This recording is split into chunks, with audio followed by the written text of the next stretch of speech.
প্রতিদিনের মতো মঙ্গলবার দুপুরেও কর্মচঞ্চল ছিল আশুলিয়ার কমার্স ব্যাংকের কাঠগড়া শাখা। এ সময় ২০ থেকে ২৫ জন দুর্বৃত্ত অস্ত্র নিয়ে গ্রাহক বেশে ব্যাংকে ঢুকে পড়ে।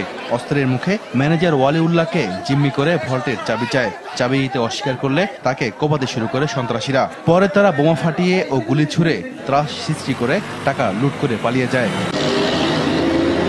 হামলায় ব্যাংকের ম্যানেজার ওয়ালিউল্লাহ, নিরাপত্তারক্ষী বদরুল ইসলাম, ব্যবসায়ী পলাশ, জিল্লুর রহমান ও মনির হোসেন ঘটনাস্থলেই নিহত হন।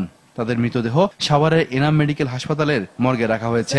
বলছে আপনাদের ব্যাংকে ডাকাতি হইতেছে, আপনারা সবাই সহযোগিতা করেন, ধরেন। উনির নামে যে মারা গেছে হলো আমাকে বাসার মানুষ আর কি। উনি এলো একজন কোকারিসের দোকানদার, ব্যাংকের নিচে দোকানদারি করতেছে। উনি ওই গুলির আওয়াজ পাইয়া উনি আগুইবার লইছে আর কি, মানে আগুইবার লইছে উনি গুলি করছে।